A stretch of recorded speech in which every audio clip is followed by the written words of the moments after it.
नमस्कार, स्वागत है आप सभी का आयुष्मान भव में। मैं हूं प्रीति सिंह। आयुष्मान भव में आज हम बात करेंगे हड्डियों की बीमारी ऑस्टियोपोरोसिस की। ऑस्टियोपोरोसिस के कारण हड्डी टूटना एक बड़ी समस्या है जो अक्सर उम्र बढ़ने के साथ होती है। लेकिन दिन ब दिन बढ़ती ऑस्टियोपोरोसिस की समस्या की एक बड़ी वजह बिगड़ी जीवन शैली और व्यायाम के प्रति लापरवाही को भी माना जा रहा है। इस कारण ये समस्या अब युवाओं में भी बढ़ रही है। तो आज अगर आप भी ऑस्टियोपोरोसिस से जुड़ा कोई सवाल करना चाहते हैं तो आप हमारे साथ जुड़ सकते हैं, क्योंकि आपके सवालों के जवाब देने के लिए हमारे साथ 3 बेहद खास मेहमान मौजूद हैं। हम आपको बता दें कि आप एलोपैथी, होम्योपैथी और साथ ही आयुर्वेद, इन तीनों स्वास्थ्य विशेषज्ञों के अपने मन के मुताबिक सुझाव ले सकते हैं। हमारे साथ हैं एलोपैथी विशेषज्ञ डॉक्टर राजेश मल्होत्रा। डॉक्टर मल्होत्रा, आपका बहुत बहुत स्वागत है स्टूडियो में। हमारे साथ हैं आयुर्वेदिक विशेषज्ञ डॉक्टर आदर्श कुमार। डॉक्टर आदर्श, आपका भी बहुत बहुत स्वागत है। साथ ही हमारे साथ हैं होम्योपैथी विशेषज्ञ डॉक्टर अर्चना नारंग। डॉक्टर अर्चना, आपका भी बहुत बहुत स्वागत है। दुनिया भर में 20 करोड़ लोगों को 40 की उम्र के बाद ये बीमारी होती है और इसमें हड्डियां बेहद कमजोर हो जाती हैं और आसानी से टूट जाती हैं। ऑस्टियोपोरोसिस के कारण दुनिया भर में हर साल लगभग 90 लाख फ्रैक्चर होते हैं। भारत में भी इस बीमारी की स्थिति काफी चिंताजनक है।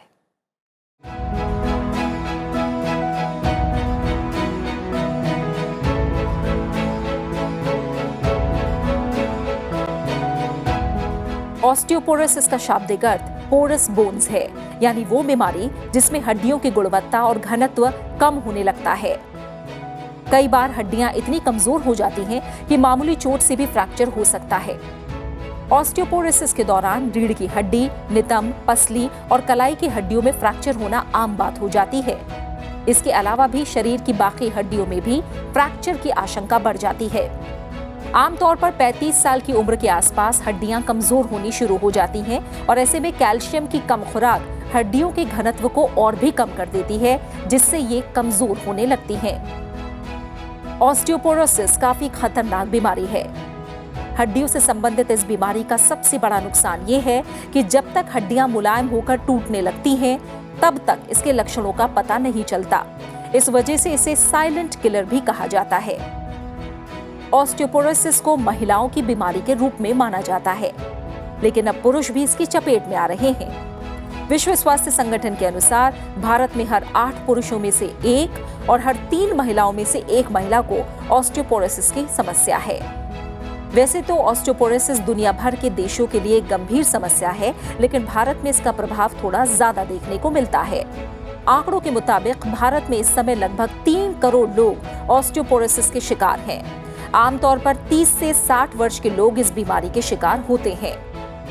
हमारी हड्डियां कैल्शियम, फास्फोरस और प्रोटीन के अलावा कई तरह के मिनरल से मिलकर बनी होती हैं, और जब हड्डियों में घनत्व कम होने लगता है तो ये कमजोर होने लगती हैं। इसके अलावा ऑस्टियोपोरोसिस के कई कारण हैं, जिनमें निष्क्रिय जीवन शैली, कमजोर शरीर और कद का छोटा होना, जरूरत से ज्यादा धूम्रपान करना, शराब का अत्यधिक सेवन, विटामिन डी की कमी, कैल्शियम युक्त पदार्थ ना लेना, संतुलित आहार ना लेना, मासिक धर्म नियमित ना होना, जल्दी मेनोपॉज हो जाना, आर्थराइटिस, टीबी जैसी कोई बीमारी होना।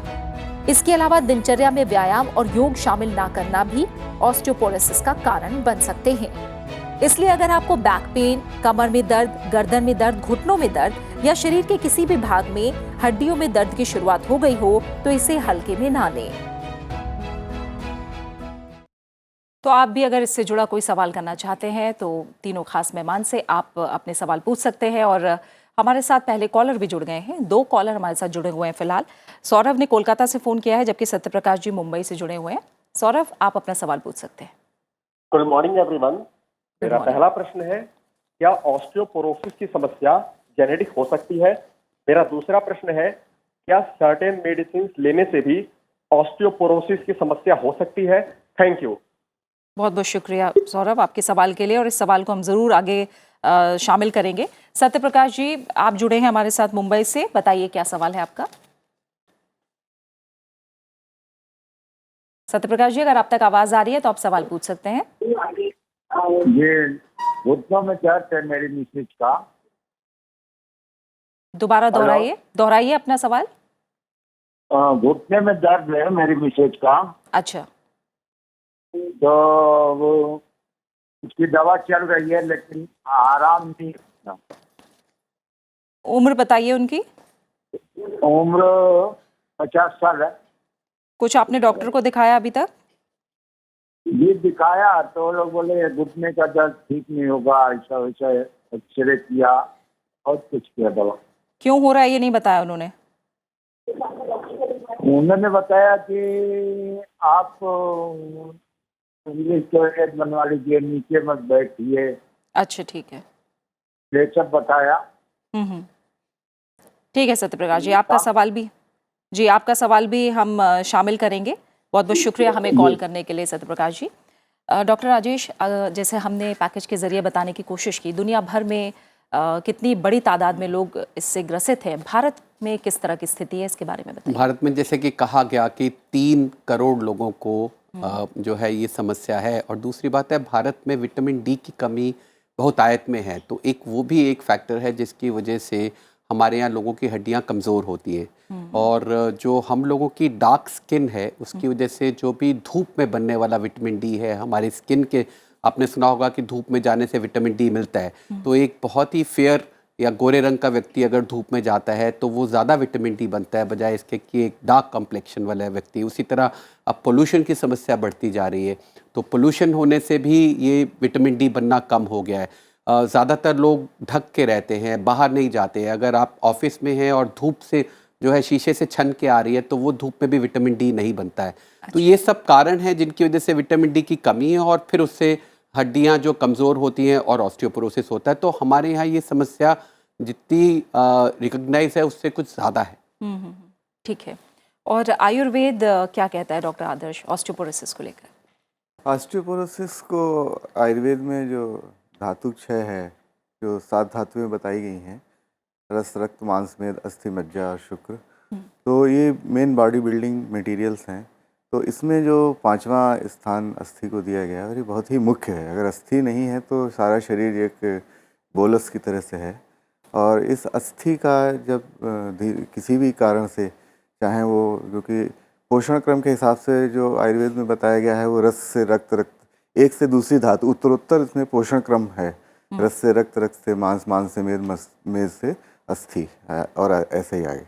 और दूसरा है कि अगर ऊपर से क्षय ज़्यादा हो रहा है, आप ज़्यादा इंडल्ज हैं, सेक्सुअल इंडल्जेंस हैं, या आपके जो स्रोतोवरोध होते हैं उनकी वजह से जो है उसका पोषण क्रम उसका नहीं हो पाता है, तो ये होता है। फैटी मेद ज़्यादा होने से भी जो है होना तो ये चाहिए कि ज़्यादा अस्थि जो है बननी चाहिए, लेकिन ऐसा नहीं है क्योंकि वो स्रोतोवरोध हो जाता है और वो अस्थि का पोषण नहीं हो पाता है। जो उसमें कैल्शियम और विटामिन डी वो सब फास्फोरस, मैग्नीशियम वगैरह जाने चाहिए, वो पोषण क्रम जो है वो रुक जाता है और अस्थि का जो है वो ठीक से विकास नहीं हो पाता है। अच्छा। और अस्थि का जैसे अभी बताया गया है कि उसका क्षय और वृद्धि दोनों साथ साथ चलते रहते हैं। तो अगर उसमें क्षय ज़्यादा हो रहा है और वृद्धि जो है वो कम हो रही है, या वृद्धि बहुत कम हो गई है और क्षय तो जो नॉर्मल है वो भी है, तो फिर भी जो है वो अस्थि में सुषिरता, अस्थि में जो है वो खोखलापन आने लगता है और उसको अस्थि क्षय बोला गया है। और उसकी लक्षण और सब बताए गए हैं कि अस्थियों में दर्द होता है, शिथिलता आती है संधियों में जी। तो ये सब कारण जो हैं इसके। जी डॉक्टर अर्चना, डॉक्टर आदर्श ने काफ़ी चीज़ें बताई हैं कि क्यों होता है ऑस्टियोपोरोसिस। आप होम्योपैथ के नज़रिए से हमें थोड़ा समझाएं इस बीमारी के बारे में। देखिए, होम्योपैथी में हम प्रिवेंशन और मैनेजमेंट, ट्रीटमेंट दोनों की ही बात करते हैं। हम सबको मालूम है कि जो हमारी पीक बोन मास होती है वो हमारे पहले 30 सालों में बनती है। तो हम जो है खासकर जो यूथ है और जो बच्चे हैं उनके लिए मैं ये कहूँगी कि जो पेरेंट्स हैं वो उन बच्चों को अच्छा पोषण दे जो कि प्रोटीन रिच हो, कैल्शियम रिच हो, जैसे दूध है, दूध के बने पदार्थ हैं। इसके अलावा आजकल के बच्चे बहुत फास्ट फूड खाते हैं जिसमें कार्बोनेटेड ड्रिंक्स हैं, कोलाज हैं, कैफ़ीन, कॉफ़ी है, टी है, प्रोसेस्ड फूड है, जंक फूड जिसको हम कहते हैं। ये सारे आपके जो है वो हड्डी को कमज़ोर बनाते हैं, तो इनको अवॉइड करना चाहिए। साथ ही साथ जो इनएक्टिविटी है या एक्सरसाइज का ना करना वो भी एक बहुत बड़ा कारण होता है। तो हमें बचपन से ही आदत डालनी चाहिए, बजाय इसके कि बच्चे फ़ोन पे हैं या वीडियो गेम्स खेल रहे हैं, उनको हम बाहर जाके खेलने के लिए प्रोत्साहित करें, क्योंकि एक्टिविटी बहुत ही इम्पॉर्टेंट है इसके लिए। साथ ही साथ जैसे डॉक्टर साहब ने भी बताया कि विटामिन डी की कमी जो है वो आजकल बहुत ज़्यादा होती है। धूप में जाने पर भी विटामिन डी कई बार नहीं बनता है ठीक से, तो उसके लिए जो है वो खाने के पदार्थों में विटामिन डी इतना नहीं होता, तो विटामिन डी के सप्लीमेंट्स भी जो है वो लोग लेते हैं और वो लिए जा सकते हैं। होम्योपैथी के साथ भी हम उसको मना नहीं करते हैं लेने के लिए।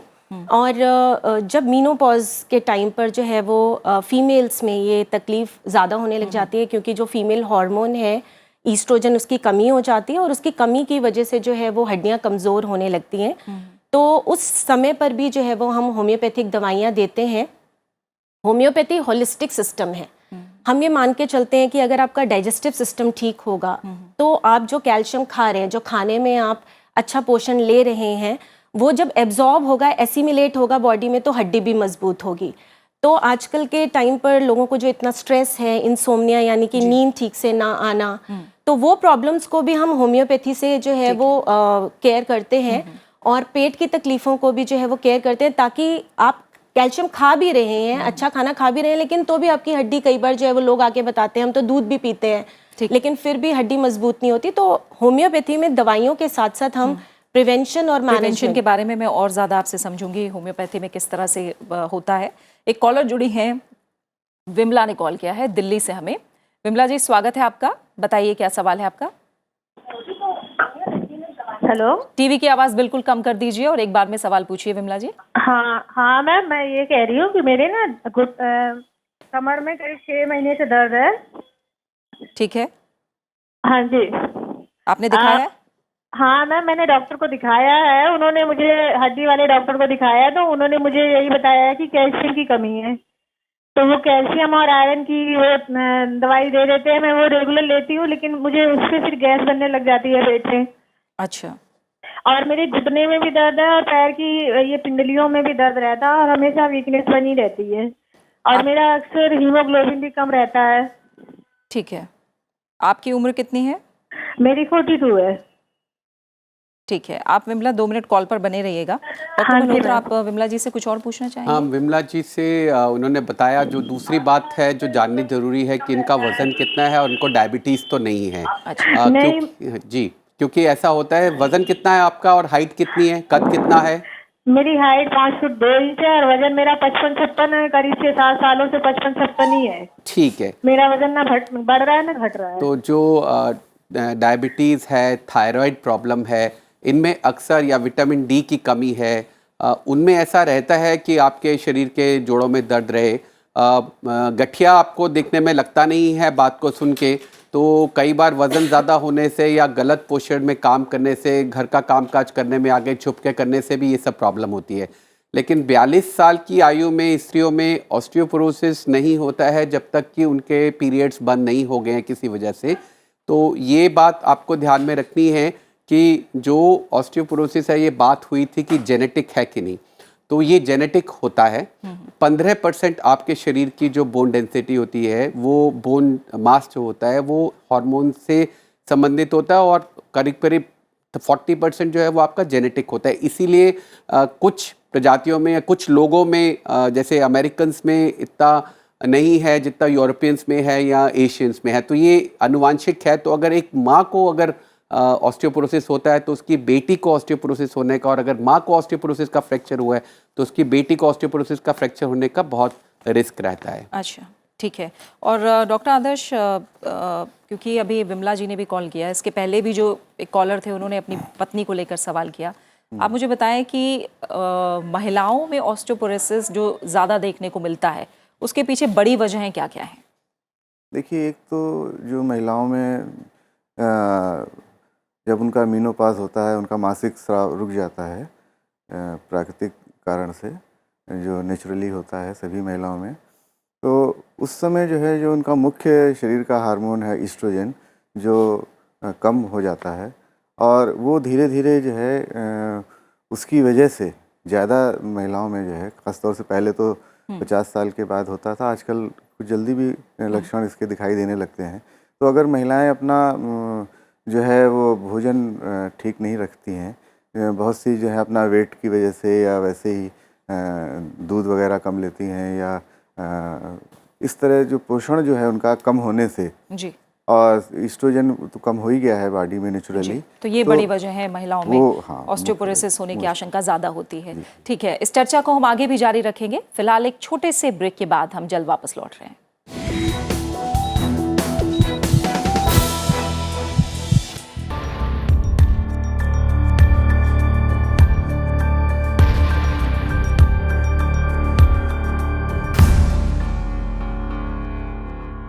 ब्रेक के बाद आपका स्वागत है और आज हम आयुष्मान भव में बात कर रहे हैं ऑस्टियोपोरोसिस की। ऑस्टियोपोरोसिस हड्डियों से जुड़ी बीमारी है और इसमें हड्डियां इतनी कमज़ोर हो जाती हैं कि मामूली सी चोट पर भी हड्डियां टूट सकती हैं। 3 खास मेहमान, 3 स्वास्थ्य विशेषज्ञ हमारे साथ स्टूडियो में मौजूद हैं। वेद प्रकाश ने हमें उत्तर प्रदेश से कॉल किया है। वेद प्रकाश जी, स्वागत है आपका। बताइए क्या सवाल है आपका। जी नमस्ते मैम। जी नमस्कार, बताइए। जी ऐसा है कि डॉक्टर राजेश मल्होत्रा सर से जो है वो बात करनी है। जी जी पूछिए। तो हमारे जो है आज लगभग 1 साल से हमारे रीढ़ की हड्डी और कमर और घुटने में दर्द है। तो हमने और डॉक्टर को दिखाया तो जिससे एक्सरसाइज बताया तो रीढ़ की हड्डी तो सही है, दर्द नहीं है, लेकिन कमर और घुटने में दर्द बराबर बनी हुई है। अच्छा हाँ। ठीक है, वेद प्रकाश जी आप कॉल पर बने रहिए। डॉक्टर राजेश आपसे सवाल। इन्होंने आयु नहीं बताई अपनी। हाँ जी आयु मेरी 27 वर्ष है, 27 ईयर्स। तो 27 साल की उम्र में अगर आपको कमर में और जोड़ों में दर्द होता है और अगर इसको 6 सप्ताह से ज़्यादा हो गए हैं, अगर आप सो के उठते हैं और आपके जोड़ों में अकड़न होती है तो एंकिलोजिंग स्पॉन्डिलाइटिस या उससे मिलते जुलते आर्थराइटिस एक कारण हो सकता है। तो जो आपके ऑर्थोपेडिक सर्जन है उनसे मिलिए। मेरा विचार है कि उन्होंने आपके एक्सरे ज़रूर किए होंगे। कई बार कुछ ब्लड टेस्ट करने पड़ते हैं, ब्लड टेस्ट करके भी गठिया का पता लग जाता है। अगर ये तकलीफ 6 हफ्ते से कम की है, अगर आपको सुबह उठ के अकड़न नहीं होती है तो आपको ये देखना पड़ेगा कि दिनचर्या के कामकाज में आप ठीक से अपनी कमर का इस्तेमाल करते हैं या झुक के भारी वजन उठाते हैं या बहुत ऐसा काम करते हैं जिससे दर्द है। ये सब आपका जांच करने के बाद, निरीक्षण के बाद ही संभव है इसके बारे में और कुछ बताना। जी। और डॉक्टर अर्चना, उम्र और ऑस्टियोपोरोसिस की बात करें तो इनमें क्या संबंध है? देखिए, जो ऑस्टियोपोरोसिस है वो एक बुज़ुर्ग अवस्था की प्रॉब्लम है। जैसे कि डॉक्टर साहब ने भी बताया और शुरू में आपने भी दिखाया कि महिलाओं की अगर हम बात करें तो मीनोपॉज के बाद जो है ये समस्या आ जाती है। पुरुषों में ये थोड़ी लेट होती है। अगर हम फीमेल्स में बोलते हैं कि 45 से 50 की उम्र में ये समस्या आती है, तो पुरुषों में ये 55 से 60 के बाद जो है वो नज़र आने लगती है। ऑस्टियोपोरोसिस जो है वो बहुत सारे फैक्टर्स पे डिपेंड करता है। जैसे कि शुरू में बताया कि अगर आप अच्छा खान पान रखते हैं, अगर आप जो है वो वॉक कर रहे हैं, एक्टिव लाइफ लीड कर रहे हैं, तो आपके लक्षण थोड़ी लेट आ सकते हैं। ये एक प्रोसेस है। सेनाइल ऑस्टियोपोरोसिस जिसको हम कहते हैं वो ओल्ड एज में सभी को होता है। लेकिन उसमें ये है कि किसी को ज़्यादा जब होता है तो प्रॉब्लम्स उभर के सामने आने लगती हैं। छोटे बच्चों में ऑस्टियोपोरोसिस की समस्या नहीं देखने को मिलती। जो लोग लंबी बीमारियों से ग्रसित होते हैं, जैसे कि किसी को रीनल प्रॉब्लम है यानी कि किडनी की समस्या है, हाइपरथायराइडिज्म है यानी कि थायराइड जो है वो ज़्यादा काम कर रहा है, जो लोग लंबे समय से जो है वो कुछ दवाइयाँ ले रहे हैं जैसे कि स्टेरॉयड थेरेपी पे होते हैं, उनको भी ये समस्या जो है वो हो सकती है। तो बेसिकली लेकिन ये जो है वो ओल्ड एज की समस्या है, लेकिन जिसकी शुरुआत जो है वो हमें बचपन से ही प्रिवेंशन से करनी चाहिए। अच्छा ठीक है, एक कॉलर है, सौरभ ने कॉल किया है दिल्ली से। सौरभ स्वागत है, पूछिए आप अपना सवाल। जी हेलो, सवाल पूछिए। गौरव, हाँ सवाल पूछिए। मेरे बैक साइड में राइट की साइड पेन होता है। जब भी मैं बैठ के दोनों पैर स्ट्रेच करता हूँ तो ज्यादा पेन होता है। ये 2-3 हफ्तों से हो रहा है। आपने दिखाया भी किसी को?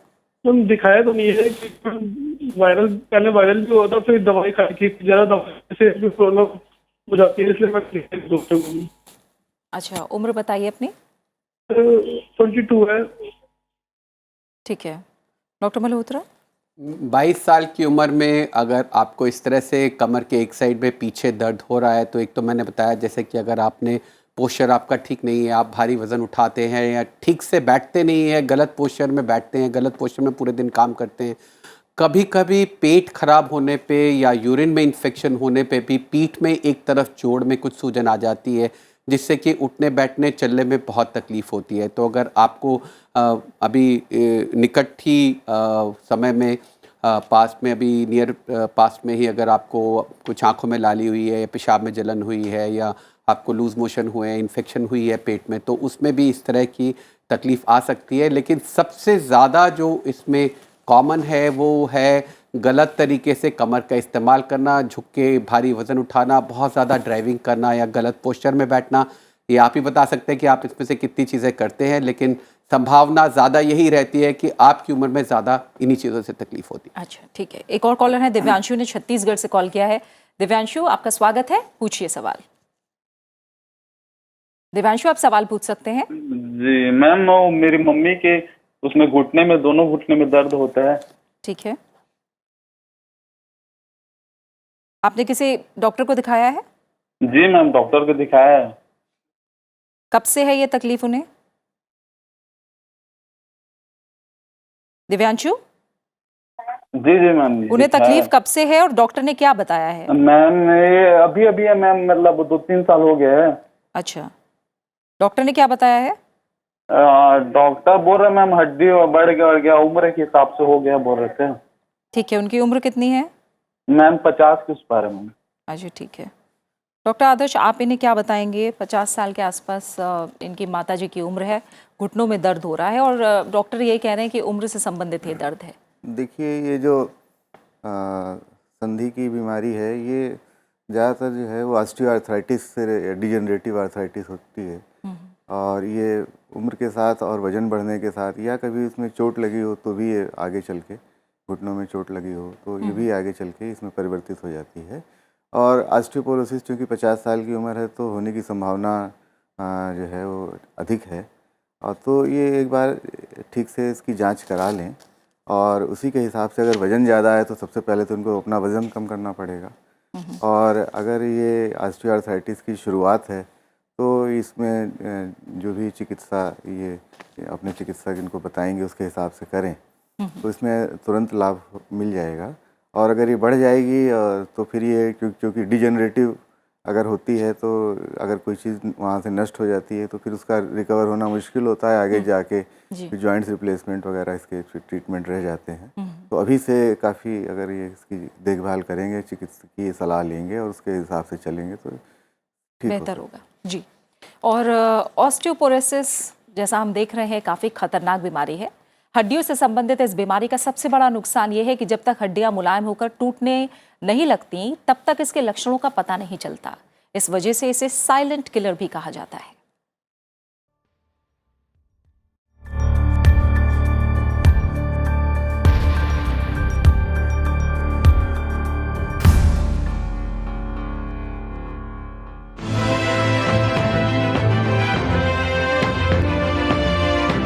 साइलेंट किलर कही जाने वाली इस बीमारी के लक्षण काफी देर में पता लगते हैं, लेकिन फिर भी अगर कुछ शुरुआती लक्षणों पर ध्यान दिया जाए तो बेहतर है।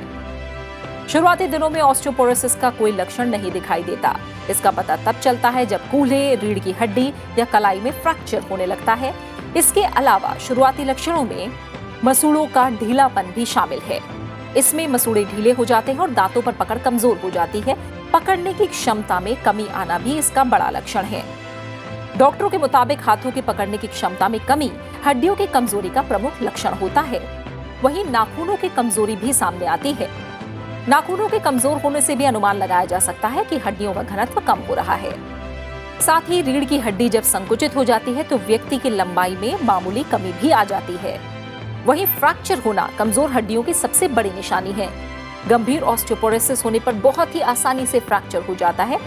ऑस्टियोपोरोसिस से रीढ़ की हड्डी में भी फ्रैक्चर हो जाता है। इससे पीठ या गर्दन में दर्द शुरू हो जाता है। एक और कॉलर हमारे साथ लखनऊ से जुड़ गए हैं। विवेक ने हमें कॉल किया है।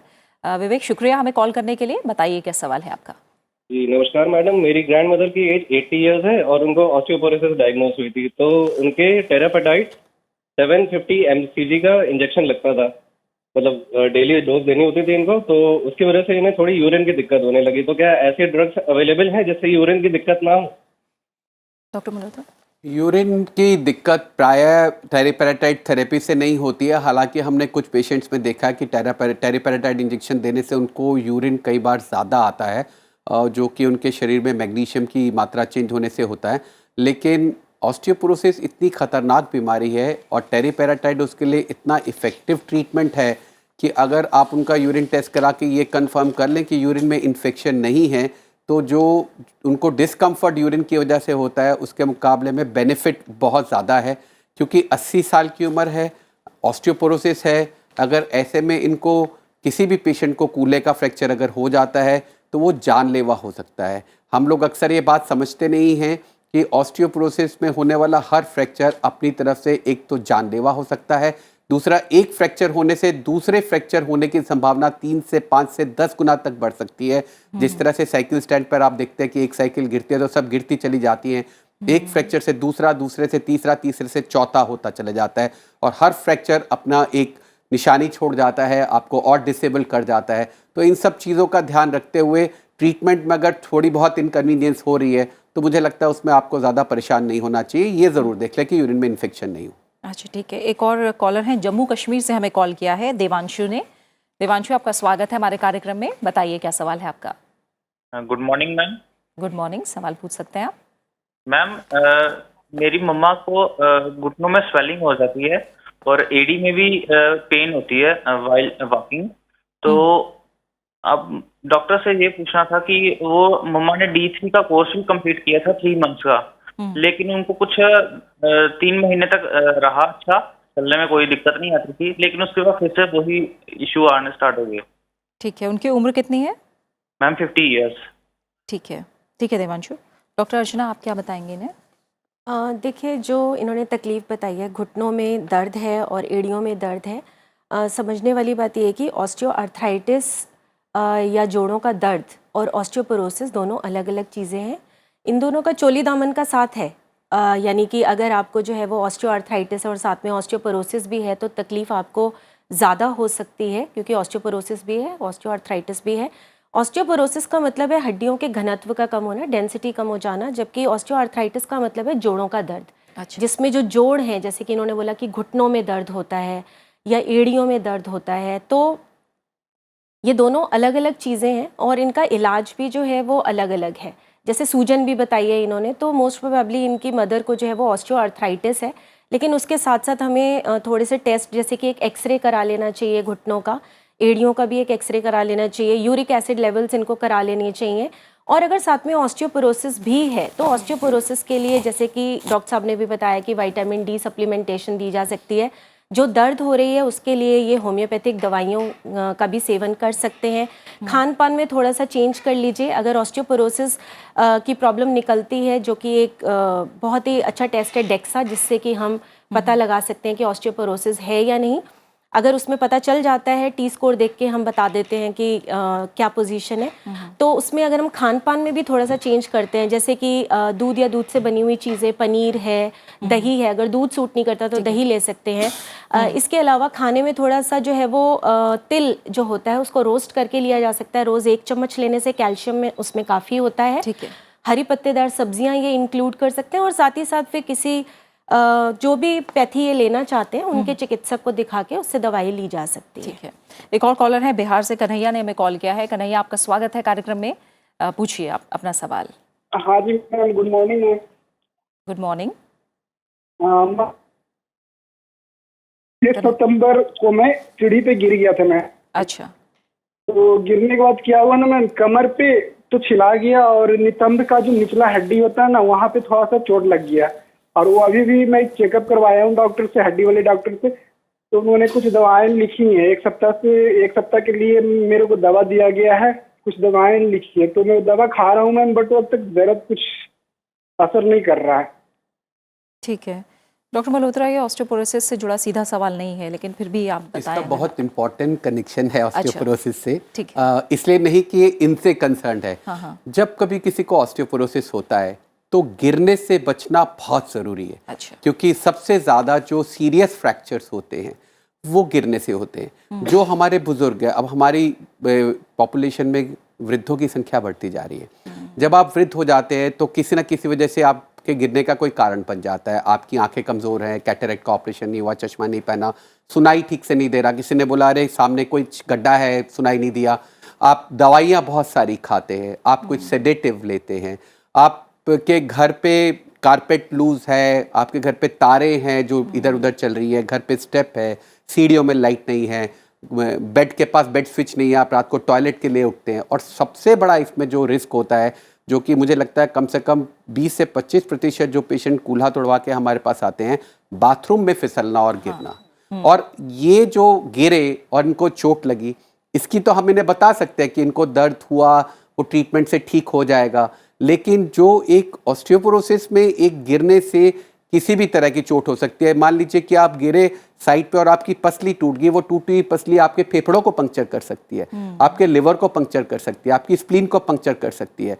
तो वृद्धों में गिरने से बचना, क्योंकि वृद्धावस्था में जैसे डॉक्टर अर्चना ने भी बताया कि वृद्धावस्था में कुछ ऑस्टियोपोरोसिस तो आपको होगा ही। एक तो जो मेनोपॉज पे होगा वो तो लेडीज में होगा, स्त्रियों में होगा। जो वृद्धावस्था में होगा वो पुरुषों और स्त्रियों को दोनों होगा, क्योंकि आपकी हड्डियां ही बूढ़ी हो गई तो वो ज्यादा हड्डी नहीं बना पा रही है। उस आयु में अगर आप गिरते हैं तो आपका वो जीवन का आखिरी रोग भी हो सकता है, क्योंकि कूले से 1 साल के अंत में 3 में से 1 व्यक्ति की मृत्यु हो सकती है। अच्छा, इतना गंभीर हो सकता है। ठीक है, एक और कॉलर हैं दिल्ली से, विनोद ने कॉल किया हमें। विनोद जी, शुक्रिया कॉल करने के लिए हमें। बताइए क्या सवाल है आपका? मैम, मेरा सवाल ये है कि मेरी एज 25 है। मैं 4 साल पहले तो मैं गिर गया था। मैं तो चिड़ियों से मुझे चोट लग गई थी बैक में, लेकिन मैंने कभी कुछ चेक बैक नहीं कराया, क्योंकि वो 2-4 दिन बाद अचानक चला गया था। मेरे को कोई महसूस नहीं हुआ अचानक से, लेकिन अभी भी मेरे को हल्का हल्का उंगली लगाता हूँ बैक में तो मेरे दर्द सा होता है। कई बार मेरे को ऐसा लगता है शिवर करती है बॉडी। अच्छा, ठीक है। तो क्या किसी डॉक्टर को मुझे स्पेशली जाना चाहिए, दिखाना चाहिए? बिल्कुल दिखाना चाहिए। Doctor treatment? आदर्श, आप विनोद जी को क्या राय देंगे? देखिए, इसमें जो है कोई भी आप जो है विज्ञापन या इसके सहारे नहीं रहना चाहिए। हमेशा जो है जब भी कोई भी आपको इस तरह के लक्षण दिखाई दें तो चिकित्सक की सलाह लेना सबसे ज़रूरी होता है। और ऑस्टियोपोरोसिस में एक चीज़ और मैं बताना चाहूँगा कि है तो ये वृद्धावस्था की या ज़्यादा उम्र के लोगों के लिए, लेकिन इसमें जो पीक बोन मास है वही इसका जो है मुख्य कारण होता है। अगर आपका कंप्लीट हुआ है, 30 साल की उम्र तक आपको पीक बोन मास डेवलप हो गया है, तो आपको बचपन से ही अगर आपका पोषण सही है, बचपन से ही आपके माँ बाप ने और आपने स्वयं अपने सेहत का ध्यान रखा है, तो ये आपका पीक बोन मास एक बार अगर ठीक से अचीव हो गया है तो ऑस्टियोपोरोसिस की संभावना जो है उतनी कम हो जाती है। उतना होगी भी तो उतना आपको प्रभाव नहीं होगा, और आगे भी आप अपना न्यूट्रिशन, अपना सेहत का ध्यान रखेंगे, व्यायाम करेंगे। और चूँकि आजकल शहरों में जो है वो धूप की उपलब्धता और आजकल के कामकाज लाइफस्टाइल की वजह से सब लोग अंदर ही रहते हैं, एसी रूम में रहते हैं, तो धूप की उपलब्धता नहीं होती। तो उसके लिए आपको निश्चित रूप से जो है मॉर्निंग में या वीकेंड्स पे ज़रूर ही जो है धूप का, अगर हफ्ते में आप 1 या 2 दिन भी जो है वो 15-20 मिनट कम से कम या आधा घंटा धूप में रहते हैं, और शरीर को ढक के नहीं, पूरा खुला रख करके अपनी छत पे या उसमें पार्क में या कहीं भी सी बीच पे, नदी के किनारे, जहाँ भी आपको मौका मिले, तो अपने विटामिन डी का जितना आप सेवन बढ़ा पाएंगे उतना, और अपनी खाने पीने में भी जो है वो जो डार्क ग्रीन लीफी वेजिटेबल्स हैं वो ज़्यादा इफेक्टिव होती हैं। ठीक है। उनमें ज़्यादा मैग्नीशियम, कैल्शियम और फास्फोरस, इनके अलावा मैग्नीशियम की भी बहुत महत्ता है हड्डियों के निर्माण में। तो ये सारी चीज़ें आप। ठीक है, और थोड़ी देर में हम एक बार और जो उपाय और निदान है उन पर और विस्तार से बात करेंगे, लेकिन इससे पहले अगर सिम्टम्स पे जाएं डॉक्टर मल्होत्रा, तो कहा यह जाता है कि ऑस्टियोपोरोसिस जब तक हड्डी नहीं टूटती तब तक पता नहीं चलता। बिल्कुल सही। फिर भी जो हमने दिखाने की भी कोशिश की, अगर लक्षणों को लेकर किस तरह की सावधानी बरती वो जा सकती है? लक्षण इतने रिलायबल नहीं है। अच्छा। देखिए, इनमें से कोई भी लक्षण नहीं हो और सीधे हड्डी टूट जाए, ये बहुत संभव है। अच्छा। एक बात जैसे हुई, कई हमारे दर्शकों ने आज कहा कि जी मुझे चोट लगी पीठ पे बड़ी जोर से। तो देखिए, अगर किसी को भी बहुत जोर से इम्पैक्ट हो, कार एक्सीडेंट हो जाए, तो उसकी रीढ़ की हड्डी में भी फ्रैक्चर हो सकता है और ऑस्टियोपोरोसिस में भी हो सकता है। तो ये कैसे अंतर करते हैं? हम इस तरह से अंतर करते हैं कि अगर आप स्टैंडिंग हाइट से, खड़े खड़े से गिर जाएं और आपको कोई फ्रैक्चर हो जाए, तो वो डेफिनेटली ऑस्टियोपोरोसिस की वजह से है, क्योंकि एक सामान्य व्यक्ति को खड़े खड़े से ज़मीन पे गिरने से कोई फ्रैक्चर नहीं होना चाहिए। इसी तरह से रीढ़ की हड्डी में कई बार जोर से खांसी आने से फ्रैक्चर हो जाता है, रिब में फ्रैक्चर हो जाता है। तो अगर आपको खांसी हुई और आपको पीठ में दर्द हो गया, डॉक्टर ने एक्सरे करके बोला आपकी पीठ में फ्रैक्चर हो गया है, तो इसमें कोई और फर्दर आपको कंफर्मेशन की ज़रूरत ही नहीं है। और ऐसा अक्सर होता है, आपको ये जान के बड़ी हैरानी हो कि रीढ़ की हड्डी में जितने फ्रैक्चर ऑस्टियोपोरोसिस की वजह से होते हैं, जिनसे कि आप देखते हैं कि वृद्धावस्था में स्त्रियां झुक जाती हैं आगे, उनकी पीठ में डिफॉर्मिटी या कुबड़ जिसको कहते हैं वो निकल जाता है, आपने अपनी रिपोर्ट में कहा हाइट कम हो जाती है, वो सब स्पाइन के फ्रैक्चर से होता है। लेकिन 3 में से सिर्फ एक फ्रैक्चर ऐसा होता है जिसे पेशेंट को पता होता है, 2 फ्रैक्चर का पता ही नहीं लगता। वो एक्सरे कराते हैं छाती का तो उसमें दिखता है कि एक से आपकी रीढ़ की हड्डी के जो है दब चुकी है ऑस्टियोपोरोसिस से। तो इसलिए ऑस्टियोपोरोसिस को सिम्टम्स के हिसाब से या कुछ जो तकलीफ के हिसाब से बताना बहुत मुश्किल है।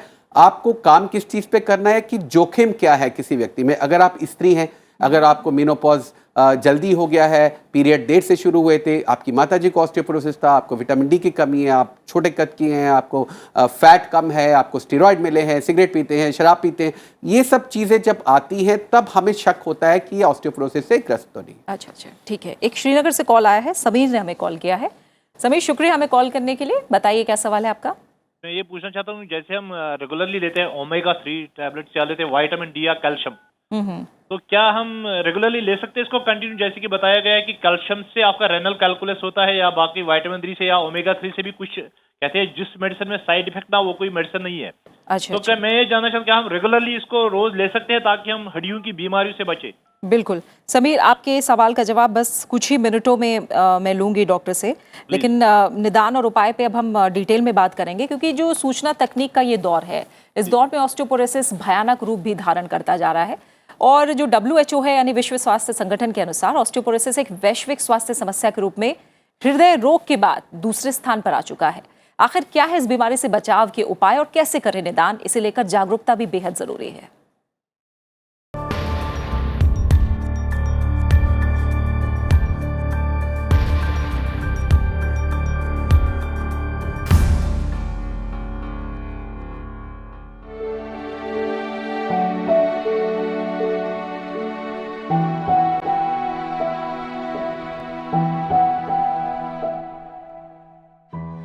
इसके अलावा अगर इसकी जांच की बात की जाए तो ऑस्टियोपोरोसिस की जांच के लिए बोन मिनरल डेंसिटी टेस्ट कराया जाता है, जिसे BMD टेस्ट कहा जाता है। डॉक्टरों का मानना है कि 40 साल की आयु के बाद हर 3 वर्ष में एक बार बोन डेंसिटी टेस्ट अवश्य कराएं। साथ ही ऑस्टियोपोरोसिस से बचाव के लिए जीवन शैली में बदलाव लाएं, ज्यादा सक्रिय जीवन जीने की कोशिश करें, व्यायाम और योग को दिनचर्या में शामिल करें, खाने में पोषक आहार जरूर लें। कैल्शियम और विटामिन डी हड्डियों के लिए बेहद जरूरी है। ठंड के मौसम में कम से कम 15 मिनट तक हल्की धूप जरूर लें। इसके अलावा फास्ट फूड और जंक फूड से दूरी बनाए रखें। तो डॉक्टर अर्चना, अगर सप्लीमेंट्स को लेकर ही बात की है, आप लोग भी लगातार बता रहे हैं कि किस तरह से पोषक तत्व कैल्शियम, विटामिन डी काफ़ी ज़रूरी है जी। लोगों को ये लगता है कि उनको खाने में शायद उतना नहीं मिल रहा, क्योंकि हम जान रहे हैं पेस्टिसाइड्स का इस्तेमाल और प्रिजर्वेटिव्स जो बाहर से हम खरीद रहे हैं। सप्लीमेंट्स लेने में क्या सावधानी बरतनी चाहिए और क्या लेने भी चाहिए या नहीं लेने चाहिए सप्लीमेंट्स? देखिए, मैं अगर होम्योपैथी की बात करूँ तो होम्योपैथी में बहुत सारी दवाइयाँ हैं जो कि एज अ सप्लीमेंट हम देते हैं, लेकिन बेसिकली हम उन दवाइयों को देते हैं जिससे कि जो आप खाने में कैल्शियम खा रहे हैं वो अच्छे से आपके जो पाचन क्रिया है उससे जो है वो एब्जॉर्ब हो सके, आपकी बॉडी में एसिमिलेट हो सके। जहाँ तक सप्लीमेंट्स की बात है, मेरे ख्याल से डॉक्टर मल्होत्रा ज़्यादा अच्छा बता पाएंगे, लेकिन विटामिन डी जो है वो रेगुलरली अगर एक प्रॉपर डोज में ली जाए तो टॉक्सिक नहीं होती। वैसे वो विटामिन डी जो है वो फैट सोल्यूबल है, बॉडी में जाके डिपॉजिट हो जाता है, तो बिना डॉक्टरी परामर्श के नहीं खाते रहना चाहिए। और जहाँ तक कैल्शियम की बात है, जो दर्शक थे उन्होंने बोला कि कैल्शियम ज़्यादा लेने से स्टोन्स की प्रॉब्लम हो जाती है, रीनल स्टोन्स की। ये सही है, लेकिन आजकल जो है वो बहुत सारे तरह के कैल्शियम सप्लीमेंट्स मार्केट में उपलब्ध हैं। जो भी डॉक्टर है, आप उनसे जब परामर्श करते हैं तो वो आपसे पूछते हैं कि आपको फैमिली में या आपको जो है वो रीनल स्टोन्स की कोई तकलीफ़ तो नहीं होती। तो बहुत सारे ऐसे सप्लीमेंट्स हैं जो कि जैसे कैल्शियम कार्बोनेट है वो ज़्यादा स्टोन बनाता है, तो ऐसे सप्लीमेंट्स भी उपलब्ध होते हैं कैल्शियम के जो स्टोन्स नहीं बनाते हैं। लेकिन मैंने कहा कि जो एलोपैथिक डॉक्टर है वो ज़्यादा अच्छा इस पर बता पाएंगे, क्योंकि मैं होम्योपैथ हूँ तो मैं होम्योपैथी की ज़्यादा बात कर सकती हूँ। तो मगर हमारा जो तवज्जो होता है वो ज़्यादातर आपके डाइट को ठीक करना, और जैसे जो लोग स्मोक ज़्यादा करते हैं वो स्मोकिंग छोड़ दें। ज़्यादा अल्कोहल लेने से भी जो है वो हड्डियां कमज़ोर होती हैं। आजकल के बच्चे जो हैं वो बहुत ज़्यादा कोलाज और कार्बोनेटेड ड्रिंक्स लेते हैं, वो भी हड्डियों को आपकी कमज़ोर करता है। आपने भी दिखाया कि जो जंक फूड है, जो प्रोसेस्ड फूड है, ज़्यादा जिसमें सॉल्ट होता है कंटेंट, वो सारी चीज़ों खाने से भी कैल्शियम की एब्जॉर्प्शन कम हो जाती है, तो अवॉइड करिए उसको। पोषक खाना खाइए। बहुत सारे लोग आजकल जब हमारे पास पेशेंट्स आते हैं तो वो कहते हैं, खासकर महिलाएं, कि हम दूध पिएंगे तो हम मोटे हो जाएंगे। दूध पीने से कोई मोटा नहीं होता। अगर आप उसको जो है वो टोन्ड या डबल टोन मिल्क लेते हैं तो उसमें फैट कंटेंट नहीं होता, लेकिन कैल्शियम और प्रोटीन आपको मिलता है। हड्डियां अच्छी बनाने के लिए हमें ये देखना पड़ेगा कि हमारे को ना सिर्फ कैल्शियम रिच फूड खाना है बल्कि प्रोटीन्स भी हमारे बॉडी में जाने चाहिए, क्योंकि हड्डी जो है वो कोलेजन से बनी होती है जो कि प्रोटीन है, और उसके बीच में ये कैल्शियम और दूसरे मिनरल्स होते हैं। जैसे डॉक्टर साहब ने बताया, मैग्नीशियम है, फास्फोरस है, कैल्शियम है, विटामिन डी है। कैल्शियम को आपकी हड्डी तक ले जाने के लिए विटामिन डी की ज़रूरत है, और साथ ही साथ मांसपेशियों का काम करना बहुत ज़रूरी है। आप बहुत अच्छा खाना खा रहे हैं जो कि कैल्शियम रिच है, आप विटामिन डी के सप्लीमेंट्स भी खा रहे हैं, लेकिन आप इनएक्टिव हैं, सेडेंटरी लाइफस्टाइल है, सारा दिन ऑफिस में बैठे रहते हैं आप, तो आप हो सकता है आपको ऑस्टियोपीनिया या ऑस्टियोपोरोसिस हो। क्योंकि आपकी हड्डी तक उस कैल्शियम को पहुंचाने के लिए एक्टिविटी बहुत ज़रूरी है। और जैसे डॉक्टर साहब ने बताया कि आपने लक्षणों के बारे में भी बात की थी, मैं होम्योपैथ के पास बहुत सारे लोग जब आते हैं तो ऑलरेडी वो फ्रैक्चर के साथ ही आते हैं। जो रीढ़ की हड्डी होती है उसमें माइक्रो फ्रैक्चर्स होते हैं, कई बार वो फ्रैक्चर्स पता भी नहीं चलते हैं। जैसे डॉक्टर साहब ने बताया कि कूल्हे की हड्डी का फ्रैक्चर बहुत ही इंपॉर्टेंट है, क्योंकि वो डिसेबिलिटी और मोर्टेलिटी यानी कि उससे मृत्यु दर भी जो है वो काफ़ी हाई है उसका। फीमेल्स जो है मैं उनको यही सजेस्ट करूँगी कि अगर उनका अर्ली मीनोपॉज हो गया यानी कि माहवारी बंद हो गई है, या फिर माहवारी बंद होने के बाद जो है वो आप अपना एक BMD यानी कि अपना जो है वो डेंसिटी टेस्ट जो है, बोन मिनरल डेंसिटी टेस्ट, वो ज़रूर कराते रहिए। अगर वो आपका ठीक आता है तो हर 5 साल में जो है वो आप उसको रिपीट कराइए। अगर उसमें कोई प्रॉब्लम आती है तो 3 साल पे आप उसको करवा सकती हैं। ऐसे ही जो सेनाइल ऑस्टियोपोरोसिस जो पुरुषों में देखने को मिलता है, तो उनको भी अपना जो है वो BMD गोल्ड स्टैंडर्ड टेस्ट है जो आप करा सकते हैं। डेक्सा बहुत ही अच्छा टेस्ट है जो कि बहुत आसानी से हो जाता है, उसके लिए कोई एडमिशन की भी ज़रूरत नहीं होती, तो आप उसको जाके कराइए और हर 5 साल में जो है उसको रिपीट कराते रहिए। 55 से 60 साल की उम्र के बाद पुरुष भी इस टेस्ट को करवा सकते हैं। हाँ, करवा सकते हैं। 2 कॉलर और जुड़े हैं। राकेश ने हमें हरियाणा से कॉल किया है और संदीप ने दिल्ली से कॉल किया है। राकेश जी, पहले आप सवाल पूछिए। स्वागत है आपका, बताइए क्या सवाल है। Ma'am good morning. Good morning, बताइए। मैम मैंने पिछले साल नवंबर में मुझे कमर में झटका लगा था, जो कि लेफ्ट साइड का जो खुला है वहाँ पे मुझे पेन होता है बहुत ज़्यादा। और मैंने मैम एक्सरे भी करवाया था, पर डॉक्टर ने जो है मुझे सजेस्ट किया था कि हो सकता है नस दबी हो। ठीक है। तो सर मुझे जो है बहुत कई बार पेन होता है, मैं एक दिन ड्यूटी जाता हूँ, एक दिन छुट्टी करता हूँ जैसे, ठीक तो है। एकदम से खड़ा नहीं हुआ जाता है सीधे। ठीक है। डॉक्टर मल्होत्रा, आप राकेश को क्या बताएंगे? बताई इन्होंने अपनी। हाँ, आप अपनी उम्र बताइए राकेश। मैम मेरी उम्र है 45 ईयर। 45 ईयर्स। ठीक है, तो 45 ईयर्स पे देखिए ऐसा है, कमर दर्द हो जाना और उसके बाद झटका लगने से कमर दर्द हो जाना तो एक आम बात है जो बहुत ही कॉमन है। हमारे यहाँ ये कहा जाता है कि हर जीवित व्यक्ति अपने जीवन में एक बार कमर दर्द से ज़रूर प्रभावित होगा।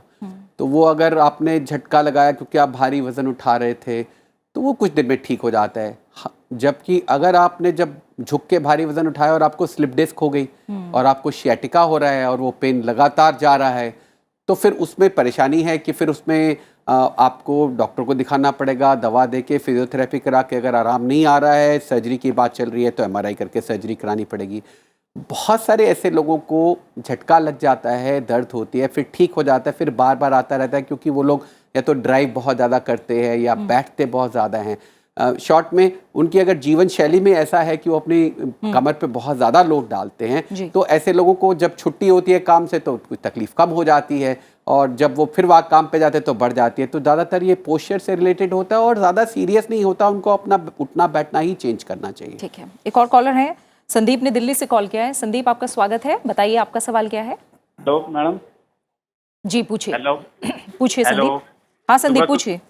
हेलो मैम, मैं सुबह सुबह उठता हूँ तो मेरी कमर में रोज दर्द रहता है। उम्र क्या है आपकी? 26 साल। अच्छा ठीक है।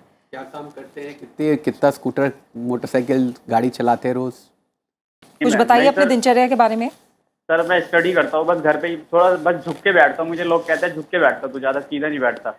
तो लोग सही बताते हैं आपको, अगर आप झुक के बैठेंगे, कोई भी जो झुक के बैठेगा उसकी कमर में दर्द होगा। तो जब आप पढ़ते हैं बीच में ब्रेक लीजिए, उठिए, थोड़ा चक्कर लगाइए, थोड़ा अपनी बॉडी को स्ट्रेच करिए, कुछ एक्सरसाइजेस सीखिए, उन एक्सरसाइजेस को, व्यायाम को समय समय पर करिए। देखिए जब हम बैठते हैं तो हमारी कमर पे सबसे ज़्यादा लोड पड़ता है, खड़े होने पे उससे कम और लेटने में सबसे कम। अगर आप विद्यार्थी हैं, पूरे दिन 12 घंटे 14 घंटे बैठ के पढ़ते रहते हैं तो ये सामान्य बात है कि आपकी कमर में दर्द होगा। जब आप ये दिनचर्या से ब्रेक लेंगे तो आपको नहीं होगा। बीच में ब्रेक लीजिए, अगर हो सके संभव है तो आधा घंटा लेट जाइए दिन में दोपहर को, और एक्सरसाइज करिए। आपकी कमर जो आप लोड उस पर डाल रहे हैं वो नहीं ले पा रही है, या तो आप लोड कम करिए, अपनी दिनचर्या बदलिए, या फिर अपनी कमर की एक्सरसाइज व्यायाम करके उसको इतना मजबूत बनाइए कि वो लोड ले सके। बिल्कुल। और डॉक्टर आदर्श, जैसे पोषक तत्वों की, कैल्शियम और विटामिन डी की बात हो रही है, कई लोग ऐसे हैं जो दूध पीना पसंद ही नहीं करते, तो उनके मन में जाहिर तौर पर ये सवाल आएगा कि अगर हम दूध नहीं पीते तो आखिर हम कैल्शियम की पूर्ति कैसे करें और क्या कुछ किया जा सकता है? देखिए जो लोग दूध नहीं लेते हैं वो दूध के अल्टरनेटिव्स भी ले सकते हैं, और सही समय जो आयुर्वेद के हिसाब से है, जैसे दूध पीने का लोग बहुत से लोग सुबह पीते हैं, एकदम सोते समय पीते हैं, लेकिन जो हमारे शास्त्रों में जो उसका सही समय बताया गया है वो बताया गया है वासरांत, यानी कि जब दिन समाप्त होता है। जैसे आप ऑफिस से लौटते हैं तो बजाय और कुछ लेने के अगर आप उस समय दूध ले लेते हैं तो वो आपके लिए सबसे ज़्यादा पोषक रहता है। और खाने के बाद जो है वो उसको मट्ठे को बताया गया, तक्र को, तो दूध का अल्टरनेटिव ले सकते हैं, पनीर ले सकते हैं और छेने की कोई प्रिपरेशन ले सकते हैं। ये तो दूध की बात हो गई। बाकी जो है कुछ अंडे हैं और फिश वगैरह में भी होता है, उसमें भी आप ले सकते हैं। और कैबेज जो है काफ़ी, उसमें नट्स जो हैं उनमें काफ़ी है, हरी सब्जियों में है। तो कोई ज़रूरी नहीं है कि जिसको दूध में, बहुत से जो वेगन्स होते हैं जो बिल्कुल दूध या दूध से बने कोई पदार्थ नहीं लेते हैं, हमारी श्रीमती मेनका गांधी जी वो बिल्कुल नहीं लेती हैं दूध, लेकिन वो कैबेज वगैरह पे इतना जोर देते हैं। अमरूद है, हमारे जो देसी फल हैं वो भी बहुत ज़्यादा, अमरूद जो है हम लोग सेब से शायद कम समझते हैं, लेकिन वो सेब से कहीं ज़्यादा रिच है न्यूट्रिशन के मामले में। तो बहुत से हमारे जो स्रोत देसी फल बहुत हैं, उन्हें देखकर कोई भी उपाय मतलब अपनाया जा सकता है। अगर दूध नहीं पीते तो कैल्शियम के और भी स्रोत आप बता रहे हैं। और डॉक्टर मल्होत्रा, जैसे सप्लीमेंट्स को लेकर भी डॉक्टर ने कहा कि आप बेहतर बता पाएंगे।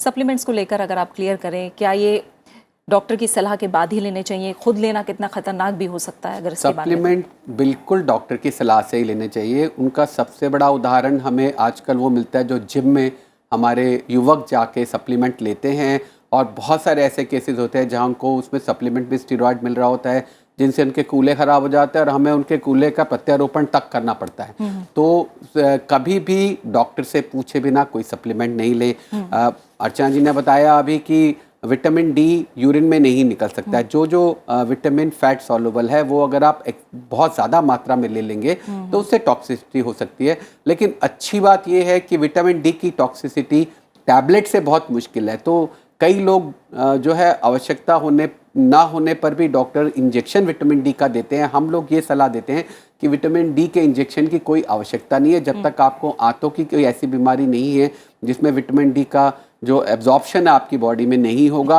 अदरवाइज आप टैबलेट कैप्सूल ले, अगर जो उसकी रिकमेंडेड जो उसकी मात्रा है, जो उसकी डोज है उसमें ले तो कोई समस्या नहीं। ठीक है। और होम्योपैथी में अगर मैं इलाज की बात करूं, और ख़ास तौर से जैसे शुरू में एक सवाल आया था कि अगर एलोपैथी इलाज किया जा रहा है ऑस्टियोपोरोसिस का तो साइड इफ़ेक्ट्स की बातें थी, तो होम्योपैथी किस तरह से उपचार करता है?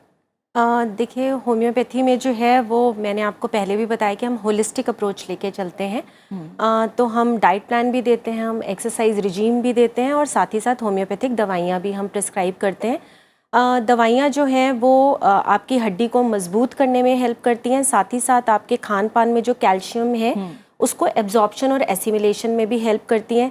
बहुत सारी दवाइयाँ हैं जैसे कि सिम्फाइटम है, किलकेरिया फ्लोर, किलकेरिया काप, और भी अन्य दवाइयाँ हैं, लेकिन वो भी बिना डॉक्टरी परामर्श के आपको नहीं लेना चाहिए। और डॉक्टर मल्होत्रा, अगर एलोपैथी में इलाज की बात की जाए, क्या पूरी तरह से ऑस्टियोपोरोसिस को रोक पाना संभव है? देखिए, ऐसा है कि ऑस्टियोपोरोसिस एक ऐसी बीमारी जो पूरी जनसंख्या को हो सकती है। अच्छा। तो दुनिया भर में कोई भी देश के पास इतना पैसा नहीं है कि वो हर वो व्यक्ति जिसे ऑस्टियोपोरोसिस होने वाला है उसका इलाज कर सके। तो जो उसकी रोकथाम है वो तो जीवन शैली से ही होगी, उसमें दवाइयाँ नहीं होगी, कैल्शियम विटामिन डी रहेगा, एक्सरसाइज रहेगी, ऐसी चीज़ें जो हड्डियों के लिए ख़राब है उनको अवॉइड करना होगा, जो हड्डियों के लिए अच्छी है उनको लेना होगा, फिजिकल एक्टिविटी करनी होगी, गिरने से बचना होगा, वृद्धों को बचा के रखना पड़ेगा, आँख नाक सब ठीक रखना पड़ेगा। और जहाँ तक इलाज का बात है, जब एक बार किसी को फ्रैक्चर हो गया तो हमें मालूम है इस व्यक्ति को ऑस्टियोपोरोसिस है, इस व्यक्ति को अब फ्रैक्चर होने की बहुत ज़्यादा संभावना है, तो पूरी दुनिया में ऐसे लोगों का इलाज ज़रूर किया जाता है। दुर्भाग्यवश ये भी 15 से 20% से ज़्यादा लोगों को वो इलाज नहीं मिलता है एक फ्रैक्चर होने के बाद।